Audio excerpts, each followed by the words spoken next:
घर के काम के साथ साथ खुद का ख्याल करना भी बहुत ज़रूरी है, जो हम ख़वातीन अक्सर भूल जाते हैं या इग्नोर कर देते हैं। तो बस आज के व्लॉग में मैं आप लोगों के साथ अपनी डेली रूटीन के अलावा शेयर करने वाली हूँ बेहतरीन सी रेमेडी, जो गर्मियों के हिसाब से बहुत ज़बरदस्त है। सिर्फ 2 चीज़ों से बन के तैयार हो जाएगी। बहुत ज़्यादा तामझाम या चीज़ें जमा करने की बिल्कुल ज़रूरत नहीं है। जितनी कम चीज़ें इसमें लगती हैं उतना ही ज़्यादा इसका असर होता है। तो वीडियो को लास्ट तक ज़रूर देखिएगा। अस्सलाम वालेकुम my YouTube family, my beautiful ladies, कैसी हैं आप सब। उम्मीद है आप सब खैरियत से होंगी। अल्हम्दुलिल्लाह मैं भी बिल्कुल ठीक हूँ। तो व्लॉग स्टार्ट हो रहा है मॉर्निंग से। मैंने चाय वगैरह बनाने के लिए रख दी थी। अच्छा, मैं जो है वो चाय के साथ या तो ब्रेड या मैं एक दिन मतलब कोई भी डेली जो है ना एक जैसा नाश्ता नहीं करती। कभी मैं पराठा भी खा लेती हूँ, कभी रोटी भी, कभी वैसे ज़्यादातर मैं ब्रेड या टोस्ट वगैरह या फिर बॉयल्ड एग वगैरह यूज़ कर लेती हूँ। इस तरीके से ना मैं चेंज कर करके यूज़ करती हूँ। अच्छा, मेरे हस्बैंड जो है वो डेली रोटी ही खाते हैं, क्योंकि उनको शुरू से आदत है। तो फिर मैं यहाँ उनके लिए रोटी बना रही थी। चाय वगैरह तो बन गई थी, अब मैं उनके लिए रोटी बना रही थी। तो मैं आज ये रिकॉर्डिंग सुबह का मतलब बहुत कम होता है कि मैं सुबह नाश्ते का ज़्यादातर रिकॉर्ड करती हूँ, क्योंकि ऐसा टाइम होता है ना कि उस वक्त मुझे थोड़ी सी ज़्यादा जल्दी हो रही होती है कि हस्बैंड को लंच वगैरह भी बांध के देना है, फिर उनकी रोटी टाइम पे, नाश्ता, क्योंकि सुबह सुबह के टाइम अगर देर से उठे हैं ना तो फिर तो रूटीन बिल्कुल ही आउट हो जाती है, क्योंकि गैस वगैरह भी चली जाती है जल्दी। तो इसीलिए ना थोड़ी जल्दी हो रही थी। लेकिन आज ये मतलब मैं थोड़ी और जल्दी उठ गई थी नॉर्मल टाइम से। वैसे मैं 7 बजे तक उठती हूँ, आज थोड़ी जल्दी उठ गई थी, तो इसलिए सब काम बिल्कुल टाइम पे हो गए थे। और रिकॉर्डिंग करने के टाइम पे ना जो टाइम हमें नॉर्मली 5 मिनट में जो काम हम कर रहे होते हैं ना, वही काम हमारा 10 से 20 मिनट में होता है। तो इसलिए ना मैं बहुत कम सुबह के टाइम की रिकॉर्डिंग करती हूँ। खैर, मैं यहाँ पर नाश्ता वगैरह करने के बाद दोबारा से किचन में आ गई थी, और अब ना मैं तैयारी कर रही थी डिनर की। या मेरा ना कोई एक रूल नहीं है, मतलब मेरा खाने के लिए कोई ऐसा एक रूल नहीं है कि मुझे दोपहर में ही बनाना है तो बनाना है, मुझे शाम में बनाना है तो बनाना है। मुझे जैसे टाइम मिलता है, मैनेज जैसे हो पाता है, जो चीज़ मुझे लगता है कि अगर मशीन लगानी है तो पहले वो कर लूँ, खाना मैं बाद में कर लूँगी।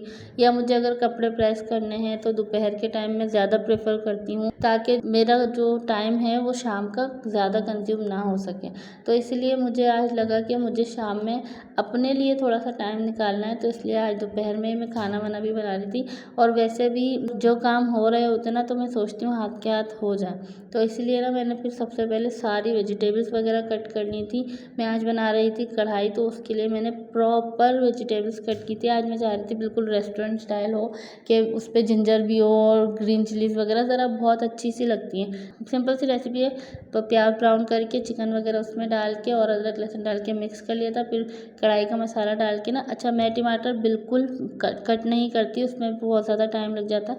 बीच में से 2 करके मैं रख देती हूँ, तो इस तरीके से ना जल्दी भी बन जाती है। तो जब तक टमाटर सॉफ्ट हो रहे थे तो मैंने सोचा कि हरी मिर्च और जो नींबू वगैरह ना वो भी सॉर्ट आउट कर लेती हूँ, क्योंकि इस तरीके से ना फिर एक साथ या तो पॉली बैग में रहती हैं या ऐसे भी बास्केट में भी एयर नहीं लगती, तो वो फिर ना ख़राब होनी शुरू हो जाती हैं। और मैं ना डंडी वगैरह जो इसके ऊपर की होती है ना वो बिल्कुल निकाल के, मतलब तोड़ के बिल्कुल साफ़ करके फिर रखती हूँ हरी मिर्चों को ना। हरी मिर्ची वगैरह भी सेट हो गई थी, थोड़ी देर मैंने बाहर ही, क्योंकि गीली थी ना तो इसलिए फिर मैंने बाहर ही रख दी थी, ताकि पानी अच्छी तरीके से ड्रेन हो जाए, उसका ड्राई हो जाए, तब फ्रिज में रखूँगी। वरना अगर पानी होता है ना तब भी बहुत ज़्यादा ख़राब होने का डर होता है। इतनी देर में मैंने जो बास्केट थी वो भी खाली कर ली थी, ताकि जो पुराने बर्तन हटेंगे तो ही नए बर्तन में उसमें लगा सकूँगी। तो इतनी देर में जब तक मेरी वो कढ़ाई वगैरह हो रही थी, जब तक टमाटर वगैरह सॉफ्ट हो रहे थे, चिकन गल रही थी, तो मैंने जो हरी मिर्ची वगैरह थी वो भी सॉर्ट आउट करके रख ली थी। बर्तन वगैरह सेट भी कर दिए थे और बर्तन वॉश भी करने स्टार्ट कर दिए थे, ताकि मेरे किचन का आधे से ज़्यादा काम कंप्लीट हो जाए, जब तक मेरा खाना भी बन जाएगा। फिर बस उसको भूनना ही है। तो उसके बाद मैं आप लोगों के साथ शेयर करूँगी रेमेडी, जिसकी मैं आप लोगों से बात कर रही थी। अगर वो रेमेडी आप लोगों ने जैसे आप लोगों के फेस पे बहुत ज़्यादा दाने हैं, बहुत ज़्यादा पिंपल है, तो आप लोग जो है वो पहले उसका इलाज करवाएं। लेकिन अगर आपके नॉर्मल जो हैं पिंपल हैं, या गर्मी से हो रहे हैं, या बहुत ज़्यादा सीबम की वजह से हो रहे हैं ना, तो आप लाजमी ये रेमेडी ट्राई कीजिएगा, आपको फ़र्क पड़ेगा। मैं आप लोगों के साथ अभी आगे रेमेडी भी शेयर करती हूँ। तो बस यहाँ पर टमाटर सॉफ्ट हो गए थे, इसमें मैंने ऊपर से थोड़ी सी कुटी हुई मिर्च और हल्दी और डाल दी थी। बस खाना भी मेरा तैयार था। मैं आप लोगों को ये बताती चलूँ कि मेरे फेस पे ना कभी दाने होते नहीं हैं वैसे, लेकिन आजकल गर्मी इतनी ज़्यादा है, पहले इतनी ज़्यादा गर्मी नहीं होती थी, अब तो बहुत ही ज़्यादा गर्मी होने लगी है। और फिर हम लोग हर वक्त चूल्हे के सामने खड़े रहते हैं, किचन में काम कर रहे होते हैं, धूप, डस्ट, धूल, मिट्टी, हर चीज़ हमारा फेस जो है वो बर्दाश्त कर रहा होता है। तो इस वजह से ना मेरे भी छोटे छोटे से ना टाइनी बम्स हो गए हैं। शुक्र है अल्लाह का, एक्नी बहुत ज़्यादा नहीं है, बहुत ज़्यादा पिंपल वगैरह नहीं है, बस छोटे छोटे से टाइनी बम्स हैं। उसके लिए तो ये बहुत ही बेहतरीन है। इसीलिए मैंने कहा कि मैं खुद भी अपने लिए बना रही हूँ, तो आप लोगों के साथ भी शेयर कर देती हूँ, ताकि आप लोगों में से जिसके भी फेस पे इस तरह से टाइनी बम्स हैं या थोड़े ज़्यादा भी जैसे दाने वगैरह हैं, तो भी ये आपकी स्किन पे बहुत ज़्यादा अच्छा वर्क करेगा। आप लोग भी लाजमी ट्राई कीजिएगा। बस आप लोगों को सिंपल एलोवेरा और थोड़े से नीम के पत्ते लेने हैं, हैंडफुल ले लिएगा। उसके बाद उसको ग्राइंड करना है, पानी बिल्कुल भी नहीं डालिएगा।